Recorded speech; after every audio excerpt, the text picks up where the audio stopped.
The Public Servants Association is throwing its support behind the SAA strike. So for more on this, we're joined in our Pretoria studio by PSA's Tahir Mayepa. Tahir, thanks a lot for joining us this afternoon. You're throwing your weight behind the strike action. So should the demands of the workers not be met, what should happen?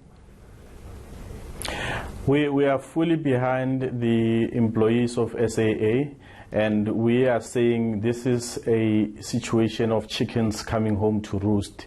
We have warned about this eventuality that workers are not stupid. They are not going to allow to be used for wrongdoings that were done elsewhere.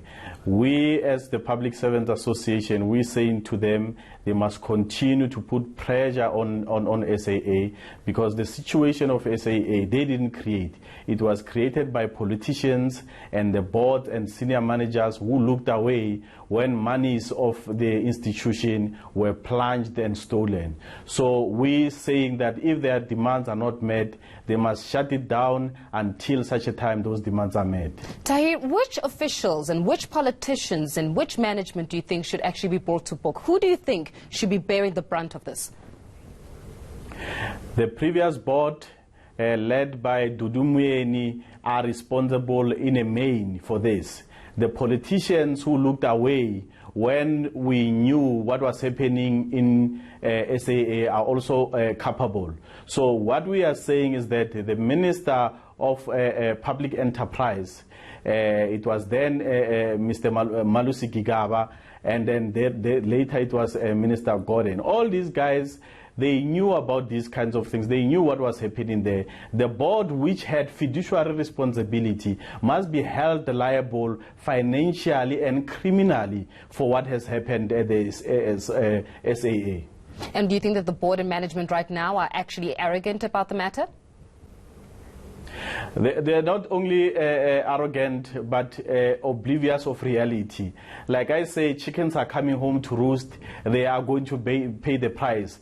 For me, as where I'm sitting, is just a matter of when, but they will pay the ultimate price. How then do you respond to reports and allegations that perhaps this is a ploy to privatize the carrier? Well, you know, I don't know where will that come from, because what I know is that the workers are fighting for their legitimate benefits. So if there's allegations that this is meant for SAA to be privatized, but in any case, why do we even still have SAA as part of SOE? Because it's a liability, a very dangerous liability. So even if that is the case, and that may save SAA from the current situation, why not? Because in any case, SAA is in a mess. It's not even worth the paper that is written on.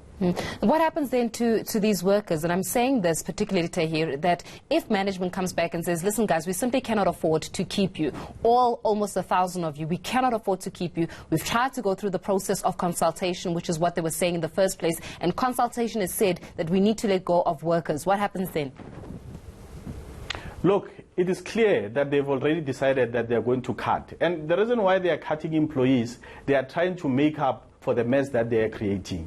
And if they cut staff members, my view and my advice to SA employees is that shut it down completely. Because so long as SA exists, they are going to try their level best to make sure that workers be the burden bearers of their own decisions. Exactly the same thing that we are facing in the public service. Government and the state have collapsed the fiscal of this country through corruption and maladministration. Now they want us to lose our benefits for their wrongdoing, and we are not going to allow it. So this is just a warning also to the Minister of Finance and Minister of Public Service and Administration to say that what you are seeing in SAA, if you are not careful, you are going to fall into the same trap in the public service. We are not going to allow our benefits to be cut until such a time. All these guys that are mentioned in the state capture commissions, your comrades who are implicated in wrongdoing, we see them behind bars. We are not going to allow to lose a cent of our benefits. So you think that Dudu Myeni and one such Malusi Gigaba should actually be criminally charged and be brought to book about it? Most definitely. They are the ones who created this mess. They are the ones who looked away. remember, fiduciary responsibility in terms of the Companies Act is not something that you can circumvent. If any company collapses under your watch, when you had that fiduciary responsibility, you are criminally liable. And yes, I say that they must be charged criminally as well. Tahir Maipa, we're going to leave it there for this afternoon.